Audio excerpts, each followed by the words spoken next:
Hello दोस्तों, स्वागत है आप सभी का हमारे YouTube channel exam 2.0 study channel पर। दोस्तों आज के इस वीडियो में हम गणित कक्षा 10वीं की अध्याय 3 यानी दो चर वाले रैखिक समीकरण युग्म के बारे में जानेंगे और जो भी पॉइंट जरूरी है आपके प्रश्नावली से संबंधित वो सभी यहाँ पर हम लोग डिस्कस करने वाले हैं। इसका परिचय भी यहाँ पर हम लोग देने वाले हैं, तो इसको अंत तक जरूर देखिएगा और वीडियो पसंद आता है तो इसको लाइक कर दीजिएगा और चैनल पर नए आए हैं तो चैनल को सब्सक्राइब करके बेल आइकन बटन भी दबा दीजिएगा ताकि हमारा एक भी वीडियो आपसे मिस ना हो सके। तो चलिए दोस्तों इस वीडियो को शुरू करते हैं।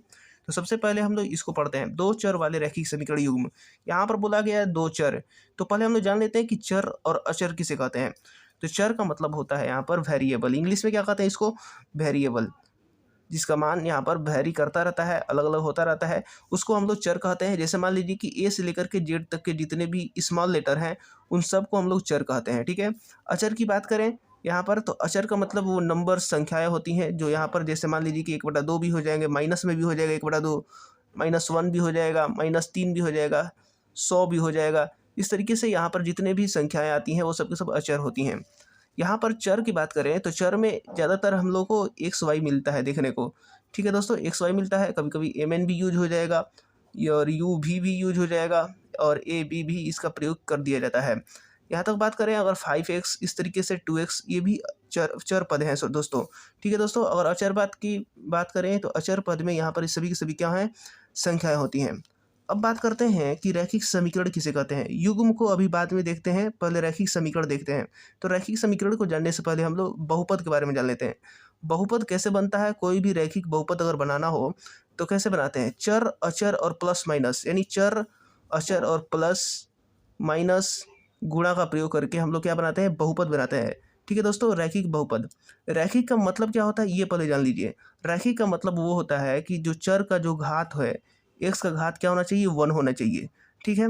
अगर एक चर में पूछे तो यहाँ पर एक चर केवल होगा, यानी एक ही यहाँ पर पद होगा, दो पद भी हो सकता है, लेकिन यहाँ पर चर जो होना चाहिए केवल एक होना चाहिए। जैसे एग्जाम्पल के तौर पर 5x1 हो गया और यहाँ पर क्या हो जाएगा, ये एक चर में रैखिक क्या हो जाएगा, बहुपद हो जाएगा। लेकिन अगर समीकरण बनाना है तो समीकरण बनाने के लिए हम लोग इक्वल टू 0 का प्रयोग भी करते हैं, यानी इक्वल टू का प्रयोग करके हम लोग बनाते हैं। जैसे मान लीजिए कि यहाँ पर हो गया 5x + 7 = 0, इस तरीके से हो गया। ये एक चर में है, कितने चर में है, एक चर में रैखिक समीकरण है। अगर बात करें दो चर में, क्योंकि हमको दो चर पढ़ना है तो दो चर का मतलब होता है कि दो चर आना चाहिए, यानी एक्स और वाई दोनों आना चाहिए या फिर एम एन दोनों आना चाहिए, कोई भी मतलब दो आना चाहिए। तो जैसे एग्जाम्पल के तौर पर यहाँ पर ले लें 3x + 2y + 7 = 0, इस तरीके से ले लें तो ये दो चर वाले रैखिक समीकरण हो गया, ठीक है दोस्तों। दो चर वाले रैखिक समीकरण, ये तो मान लीजिए एक रैखिक समीकरण हो गया। और मान लीजिए इसी तरीके से एक और रैखिक समीकरण ले लें, जैसे यहाँ पर ले लें 2x + 3y + 5 = 0, ये दूसरा रैखिक समीकरण हो गया। तो ये जब दोनों यहाँ पर मिलेंगे तो ये क्या कहलाएंगे, जोड़ा कहलाएंगे, युग्म कहलाएंगे, इसीलिए इसका नाम पड़ गया है दो चर वाले रैखिक समीकरण युग्म, ठीक है दोस्तों। अब हमको इसका वास्तविक रूप देखते हैं, यानी दो चर वाले रैखिक समीकरण युग्म का वास्तविक रूप क्या होता है वो हम लोग देखते हैं। तो दोस्तों वास्तविक रूप होता है ax + by + c = 0, ठीक है दोस्तों। यहाँ पर जो वास्तविक रूप है ax + by + c = 0, यहाँ पर a b c जो है, a b c वो वास्तविक संख्या है, यानी रियल नंबर्स हैं, ठीक है दोस्तों। यहाँ पर लिख देंगे वास्तविक संख्याएं हैं, वास्तविक संख्या है, जहाँ पर a और b जो होना चाहिए वो 0 के बराबर बिल्कुल भी नहीं होना चाहिए, यानी a और b यहाँ पर 0 बस नहीं होना चाहिए और दो चर में होना चाहिए और इक्वल टू 0 लगा होना चाहिए, तब हम लोग कहेंगे, क्या कहेंगे, दो चर वाले रैखिक समीकरण युग्म कहेंगे। युग्म, युग्म नहीं कहेंगे, यहाँ पर केवल दो चर वाले रैखिक समीकरण है। अब युग्म की बात करें तो जोड़ा, जोड़ा का मतलब कि दो होना चाहिए, तो इसका दो देखेंगे हम लोग, इसका रूप हो जाएगा a1x + b1y + c1 = 0 और a2x + b2y + c2 = 0। दोस्तों देखिए एकदम सेम टू सेम इस तरीके से बनाए हैं हम लोगों ने, यहाँ पर सेम वही जो फॉर्म है, रूप है इसका वही है। यहाँ पर a1 की जगह पर 3 है, b1 की जगह पर 2 है, c1 की जगह पर 7 है और a2 की जगह पर यहाँ पर 2 है, b2 की जगह पर 3 है और c2 की जगह पर 5 है। तो दोस्तों इस तरीके से आप लोग युग्म बना सकते हैं। ये पहला हो गया, ये दूसरा हो गया। अब हमको क्या करना है, इस चैप्टर नंबर 3 में इसका हल भी निकालना होता है। जो प्रश्नावली 3.3, 3.2 इन सब में हम लोग को हल निकालना है, 3.4 में भी हल निकालेंगे। तो किस तरीके से कितने विधि से हम लोग हल निकालेंगे वो हम लोग जान लेते हैं। तो जो विधि होता है निकालने का वो दो तरीका है। सबसे पहले ग्राफ के मेथड से हम लोग निकालेंगे, यानी ग्राफीय मेथड, ग्राफीय विधि निकालेंगे हम लोग। और बात करें दूसरा मेथड का, दूसरा जो तरीका है वो बीजगणितीय विधि से है। कैसे है? बीजगणितीय विधि, बीजगणितीय विधि से भी हम लोग इसका हल निकालते हैं। अब बीजगणितीय विधि को पहले हम लोग जान लेते हैं। बीजगणितीय विधि में 3 तरीका होता है, 1, 2 और 3। तो पहला तरीका है प्रतिस्थापन विधि। ठीक है दोस्तों, प्रतिस्थापन विधि, प्रतिस्थापन विधि। और दूसरा है विलोपन विधि। क्या है? विलोपन विधि। और तीसरा है वज्रगुणन विधि, वज्रगुणन विधि। तो दोस्तों ये तीसरा विधि हो गया, प्रतिस्थापन, विलोपन और वज्रगुणन विधि के द्वारा हम लोग इसको हल निकालते हैं। किसका हल निकालते हैं? तो x और y का मान निकालते हैं, दोनों को हल करके। अब हम लोग देखते हैं कि ग्राफीय विधि में कैसे होता है। तो दोस्तों अब हम लोग जान लेते हैं थोड़ा बहुत कि ग्राफीय विधि द्वारा कैसे हल करते हैं दिए गए समीकरणों को। तो दोस्तों दिए गए समीकरणों को सबसे पहले हम लोग ग्राफ पर दर्शाते हैं। ग्राफ पे दर्शाने के बाद पहले समीकरण का लाइन और दूसरे समीकरण की लाइन एक दूसरे पर क्या करती हैं? प्रतिच्छेद करती हैं, यानी कट करती हैं एक दूसरे पर किसी एक बिंदु पर। तो वहाँ पर एक हल होता है जिसको हम लोग अद्वितीय हल भी कहते हैं। ठीक है दोस्तों, यहाँ पर अद्वितीय हल भी कहते हैं। इसका अद्वितीय हल भी होता है जब एक बिंदु पर कट करता है। अगर यही दूसरी केस में बात करें तो दूसरा केस में क्या होता है? ये दोनों लाइन क्या होती हैं? एक दूसरे के पैरेलल हो जाती हैं, समांतर हो जाती हैं। जब समांतर हो जाती हैं तो इसका मतलब कि यहाँ पर कोई भी हल नहीं होता है। ठीक है ना दोस्तों, यहाँ पर कोई हल नहीं होता है, तो यहाँ पर लिख लेंगे कोई हल नहीं है। ठीक है। और तीसरी केस की बात करें कि तीसरा केस में ये होता है कि एक लाइन के ऊपर उसकी दूसरी लाइन, यानी ये जो पहला समीकरण है यहाँ पर इस ये वाली लाइन दूसरी लाइन पर ठीक एकदम क्या होती हैं? संपाती हो जाती हैं, यानी एक के एक पर चढ़ जाती हैं। जब चढ़ जाता है तो इसका मतलब ये होता है कि अनेकों हल हो जाते हैं। कितने हल हो जाते हैं? अनेकों हल हो जाते हैं। तो दोस्तों अगर एक पॉइंट पर, एक बिंदु पर कट करती है तो अद्वितीय हल होता है, यानी केवल एक हल होता है।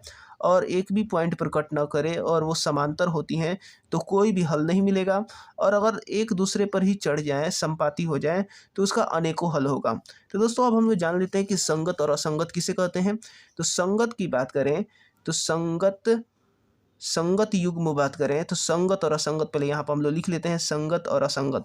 संगत का मतलब कि कम से कम क्या, यहाँ पर एक हल होना ही चाहिए, एक हल होना चाहिए, हल होना चाहिए। अगर है हल तो वो क्या हो जाएंगे? वो जो युग्म हो जाएंगे वो संगत युग्म हो जाएंगे। अगर एक भी हल नहीं है, हल नहीं है, हल नहीं है तो उसे क्या कहेंगे? असंगत कहेंगे। ठीक है दोस्तों, असंगत युग्म कहेंगे। अब इसको थोड़ा हम लोग टेबल के माध्यम से समझ लेते हैं कि कैसे यहाँ पर क्या होता है। जब भी अगर कोई भी समीकरण दिया हो, एग्जाम्पल के माध्यम से हम लोग यहाँ पर समझते हैं टेबल बना करके। तो चलिए इसको देखते हैं यहाँ पर। तो दोस्तों हमने टेबल तैयार भी कर लिया है और यहाँ पर हमने एग्जाम्पल भी ले लिए हैं रेखा युग्म के, यानी दो चर वाले रैखिक समीकरण के। पहला यहाँ पर एग्जाम्पल है और यहाँ पर भी दूसरा है एग्जाम्पल है, यहाँ पर तीसरा एग्जाम्पल है। तो इसमें रेखा युग्म जो दिया गया है वो x - 2y = 0 है। यहाँ पर 3x + 4y - 20 = 0 है। यहाँ पर हम लोग जानेंगे कि यहाँ पर कितने हल होंगे इन दोनों के और कितने हल नहीं होंगे, और इसका जो ग्राफीय निरूपण है वो क्या होगा, यानी एक दूसरे को कट करेंगी या नहीं करेंगी, एक दूसरे के समांतर होंगी या फिर एक दूसरे के संपाती होंगी। ये सब के सब हम लोग यहाँ पर इस टेबल के माध्यम से हम लोग समझने वाले हैं। तो दोस्तों चलिए हम लोग देखते हैं। सबसे पहले यहाँ पर जो रेखा युग्म दिया गया है x - 2y = 0, ये पहला समीकरण है। क्या है दोस्तों? ये पहला समीकरण है, ये दूसरा समीकरण है। पहला समीकरण को हम लोग a1 मानते हैं, यहाँ पर b1 हो गया, यहाँ पर c1 हो गया। यहाँ पर देखिए, यहाँ पर a2, b2 और ये c2। ठीक है दोस्तों, यहाँ पर a1, b1 और c1 की जगह पर यहाँ पर 0 है। ठीक है दोस्तों, अब हम लोग देखते हैं a1 जो दिया गया है a1 बटा में a2, a1 का मतलब एक, यहाँ पर x के पहले वाला यहाँ पर क्या दिया है? 1। तो यहाँ पर हम लोग लिखेंगे 1 और बटा में क्या लिखेंगे? a2। a2 का मतलब क्या है? यहाँ पर 3, तो यानी 1 बटा में 3 हो गया। ठीक है दोस्तों, यहाँ पर 1 बटा में 3 हो गया। b1 अपन में b2 की बात करें तो b1 अपन b2 क्या हो जाएगा? -2 बटा में 4 हो जाएगा। क्यों? क्योंकि माइनस में यहाँ पर दिया गया तो माइनस को हम लोग साथ में लेते हैं और 4 का 4 यहाँ पर लिख देते हैं। c1 अपन में c2 की बात करें तो c1 यहाँ पर 0 है, कुछ भी नहीं दिया है मतलब 0 है। और यहाँ पर जो c2 है यहाँ पर -20 है। क्या है दोस्तों? -20 है। अब देखिए जरा अनुपातों की तुलना करते हैं। तुलना का मतलब यहाँ पर देखते हैं a1 बटा में a2 = 0, यानी यहाँ पर जीरो नहीं, A1/A2 is not equal to B1/B2। क्या है, B1/B2 के बराबर नहीं है। आप देख लीजिए खुद, 1/3 माइनस 2/4, यानी इसको हम लोग क्या लिख सकते हैं, -1/2 लिख सकते हैं। कि बराबर है क्या इसके, इसके बराबर नहीं है। तो दोस्तों यहाँ पर जब बराबर नहीं है A1/A2 और B1/B2, तो हम लोग C1/C2 नहीं करेंगे। केवल यही दोनों जहाँ बराबर नहीं है तो यहाँ पर सीधे कह देंगे ये क्या करती हैं, दोनों रेखाएं, यानी जो समीकरण दिया गया है, पहला समीकरण और दूसरा समीकरण, इन दोनों समीकरण की जो लाइन है, रेखा है, वो आपस में प्रतिच्छेद करती हैं। क्या करती हैं, प्रतिच्छेद करती हैं और एक बिंदु पर जाकर के काटती हैं। तो जब एक बिंदु पर काटती हैं तो इसका केवल और केवल क्या होगा, एक हल होगा। तो इसको हम लोग लिख सकते हैं केवल और केवल एक हल होगा, और इसको हम लोग अद्वितीय हल भी कहते हैं। ठीक है दोस्तों, यहाँ पर आप लोग समझ गए होंगे। अब हम लोग देखते हैं दूसरा एग्जाम्पल पर। यहाँ पर दिया गया है 2x + 3y - 9 = 0, और दूसरा समीकरण दिया है 4x + 6y - 18 = 0। अब यहाँ पर थोड़ा देखेंगे ध्यान से, तो यहाँ पर दिया गया है 2/4। क्या दिया गया है, 2/4 A1/A2, क्योंकि A1 की जगह पर 2 है, A2 की जगह पर 4 है, तो 2/4 हो गया। B1 की जगह पर प्लस में 3 है और प्लस में 6 है, तो यहाँ पर लिख लेंगे 3/6। और यहाँ पर देखिए C1/C2, C1 की जगह पर क्या है, -9 और -18। अब थोड़ा कटा के लेते हैं, यहाँ पर 2 × 2, 2 दूनी के 4, यहाँ पर 1/2 हो गया। यहाँ पर देखिए, यहाँ पर 3 × 3, 3 दूनी के 6, ये भी कट गया बराबर। यहाँ पर देखिए माइनस माइनस कट जाएगा, यानी 9 × 9, 9 दूनी के 18। ये देखिए 1/2, 1/2, 1/2, यानी तीनों के तीनों बराबर हो गया। यानी A1/A2 भी बराबर किसके है, B1/B2 के, और बराबर है C1/C2 के। इसका मतलब कि जब तीनों बराबर हो गया, तीनों बराबर होने का मतलब ये है कि एक और लाइन जो है दूसरे लाइन पर क्या है, एकदम संपाती हो गई है, उसी पर चढ़ करके जा रही है, यानी इसका मतलब कि संपाती हो गया। ठीक है दोस्तों, यहाँ पर संपाती रेखाएं हैं। संपाती रेखाएं के मतलब यहाँ पर समझ सकते हैं, एक लाइन पर क्या हो जाएंगी, ये दूसरी लाइन भी इसी पर एकदम आ जाएगी। ठीक है दोस्तों, यानी संपाती रेखाएं हो जाएगी। और इस वाले केस में अगर बात करें, तो इस वाले केस में पहला लाइन और दूसरी लाइन की क्या करेंगी, कट करेंगी एक बिंदु पर। और तीसरा यहाँ पर जो बीजगणितीय निरूपण की बात करें यहाँ पर, तो कितने हल होंगे इसका, तो अनेकों हल हो जाएंगे। कितने हल होंगे, अनेकों हल हो जाएंगे, अपरिमित रूप से अनेक हल हो जाएंगे। ठीक है दोस्तों, यहाँ पर अनेक हल हो जाएंगे। अब बात करते हैं तीसरा एग्जाम्पल, यानी तीसरा एग्जाम्पल जो यहाँ पर दिया गया है, एग्जाम्पल दिया गया है रेखा युग में। यहाँ पर दिया गया है x + 2y - 4 = 0, 2x + 4y - 12 = 0। यहाँ पर पहला समीकरण है, यहाँ पर दूसरा समीकरण है। यहाँ पर A1 1 है और A2 क्या है, 2 है, तो A1/A2 क्या हो जाएगा, 1/2 हो जाएगा। ठीक है दोस्तों, क्योंकि A1/A2 कितना दिया है, 1/2। और B1/B2 देखते हैं, B1 दिया है 2 और 4, यानी 2/4, और 2/4 को क्या लिख सकते हैं, 1/2 लिख सकते हैं कि नहीं। 2 × 2, 2 दूनी के 4 कट जाएगा, 1/2 और 1/2 हो गया। अब बात करते हैं यहाँ पर -4/12। क्या लिखेंगे इसको, -4/12, क्योंकि इसको कटाएंगे तो 1/3 आएगा। क्या आएगा, 1/3 आएगा, चरथियाई 12 और माइनस माइनस कट जाएगा।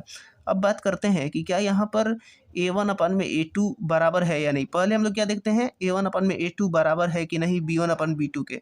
अगर बराबर होता है तब हम लोग आगे बढ़ते हैं, अगर बराबर नहीं होता है तो पहले ही हम लोग कह देंगे कि प्रतिच्छेद करती है। लेकिन यहाँ पर देखिए, यहाँ पर 1/2 और 1/2 क्या है, बराबर है, लेकिन 1/3 यहाँ पर बराबर नहीं है। इसका मतलब कि C1/C2 क्या है, बराबर नहीं है। जब C1/C2 बराबर नहीं है, तो देखिए इस केस में होता क्या है, इस केस में समांतर हो जाती हैं, समांतर रेखाएं हो जाती हैं, यानी ये दोनों का दोनों रेखाएं क्या होती हैं, समांतर चलने लगती हैं। जैसे ये लाइन देख रहे हैं आप, ये जो लाइन आ रही है, ये समांतर रेखाएं आपस में कहीं कट नहीं करेंगी, यानी समांतर रेखाएं हैं। समांतर रेखाएं का मतलब कि पैरेलल लाइन हो जाएंगी, ये एक दूसरे को कभी कट नहीं करेंगी, पूरा फैलाते जाइए, यहाँ पर कभी नहीं कट करेंगी। इसका मतलब ये हुआ यहाँ पर कि कोई भी हल नहीं मिलेगा। जब वो कट ही नहीं करेगा लाइन एक दूसरे को, तो कोई भी हल नहीं मिलेगा। यहाँ पर कह सकते हैं कोई हल नहीं मिलेगा। तो यहाँ पर हम लोगों ने समझ लिया कि यहाँ पर केवल एक हल होगा, यहाँ पर अनेकों हल होगा, यहाँ पर कोई हल नहीं होगा। अब हम लोग देख लेते हैं कि संगत किसे कहते हैं, असंगत किसे कहते हैं। यहाँ पर हमने लिखा है कि संगत में हल होना चाहिए और असंगत मतलब हल नहीं होना चाहिए। यानी इसका मतलब कि जो हल नहीं है वो असंगत युग्म हो जाएगा। क्या हो जाएगा, ये असंगत हो जाएगा। तो यहाँ पर लिख लेंगे असंगत, इनकॉन्सिस्टेंस इंग्लिश में कहते हैं इसको, यानी ये असंगत हो जाएगा। और इन दोनों की बात करें तो ये संगत हो जाएंगे। क्या हो जाएंगे, संगत युग्म हो जाएगा, और ये भी संगत हो जाएगा। केवल और केवल एक हल है तो वो भी संगत होगा, 2 हल हो गया, 3 हल हो गया, अनेकों हल हो गया तो भी यहाँ पर संगत होगा। तो दोस्तों उम्मीद करता हूँ कि वीडियो आपको समझ में आ गया होगा। और भी जो कोई भी मन में डाउट है तो आप क्वेश्चन करके पूछ सकते हैं कमेंट बॉक्स में कमेंट करके। और इसके बाद हम लोग प्रश्नावली 3.1 को हल करेंगे एक-एक करके हम लोग। तो मिलते हैं अगले वीडियोज़ में।